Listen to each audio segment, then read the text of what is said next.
কোনো নিয়ম নীতির তোয়াক্কা না করেই রাজধানীর ফুটপাতে নির্বিঘ্নে চলছে মোটরসাইকেল। আইন থাকলেও যথাযথ প্রয়োগ না থাকায় জীবনের ঝুঁকি নিয়ে পথ চলতে হচ্ছে পথচারীদের। যদিও ট্রাফিক বিভাগ বলছে শুধু আইন নয়, সচেতনতার মাধ্যমেই এর নিয়ন্ত্রণ সম্ভব।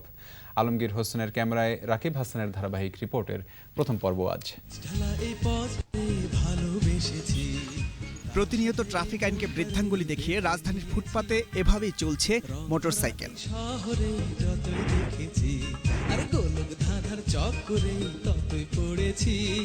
অনিয়মের এই প্রতিযোগিতা যারা থামাবেন তারাও নিয়ম ভাঙার মিছিলে। মোটরসাইকেলের সামনে যদি এভাবে সরকারি কর্মকর্তা, আইনজীবী, পুলিশ ও সাংবাদিকের সাইনবোর্ড ঝুলানো যায়, তাহলে যেন ফুটপাত অনায়াসে দখল করা যায়। একটু আর্জেন্ট, কিচ্ছু করার নাই ভাই, যাচ্ছি আসলে চাকরি বাঁচানোর জন্য। যানজট ক্লিয়ার করেন, ঠিক হয়ে যাবে, সবকিছু সমস্যা নেই। রাস্তায় যানজট মানেই ফুটপাতে লম্বা মোটরসাইকেলের সারি। মোটরসাইকেল আরোহীদের যন্ত্রণায় অতিষ্ঠ পথচারীরা। পিছন দিয়ে এসে তার গায়ের উপরে উঠে দিচ্ছে মোটরসাইকেল। এই মোটরসাইকেলটা আমার গায়ের উপরে উঠাচ্ছিল। ফুটপাত হচ্ছে আমাদের হাঁটার জন্য একটা জায়গা। এখন এখানে যদি আমরা মোটরসাইকেল চলে আসে, আমরা তাহলে যারা পথচারী আছে আমরা তাহলে কোথায় যাব? হাঁটা করার জন্য ফুটপাতে মানুষ চলাচল করে, কিন্তু এখানে মোটরসাইকেলটা উঠে এটা অন্যায়। যারা এই ফুটপাত দিয়ে মোটরসাইকেল চালায় এদের নামে কঠোর ব্যবস্থা নেওয়া উচিত। শুধু জরিমানা করেই ক্ষান্ত ট্রাফিক পুলিশ। ফুটপাতে আসার জন্য আমি প্রয়োজনীয় ধারা উল্লেখ করে মামলা করে দিই। বিরক্ত হয়ে মাঝে মাঝে মোটরসাইকেল চালকদের উপর চড়াও হন পথচারীরা।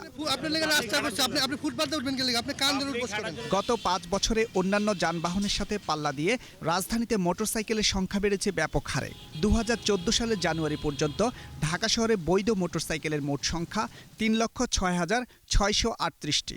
আর অবৈধ মোটরসাইকেলের সংখ্যার হিসেব নেই ট্রাফিক বিভাগের কাছে। শুধু আইন দিয়ে এসব অনিয়ম প্রতিরোধ সম্ভব নয় বলে জানিয়েছে ট্রাফিক বিভাগ। 1% যদি রুল ভায়োলেট করে তাহলে আপনার 3000 মোটরসাইকেল রুল ভায়োলেট করছে এট এ টাইম। তো শুধু আইন প্রয়োগ করে এগুলো আসলে বন্ধ করা সম্ভব হবে বলে আমার মনে হয় না। রাকিব হাসান, 21 টেলিভিশন, ঢাকা। উপজেলা নির্বাচনের তৃতীয় দফায় বিএনপির চেয়ে আওয়ামী লীগের অনেক এগিয়ে থাকার বিষয়টি সহজভাবে মানতে নারাজ বিশ্লেষকরা।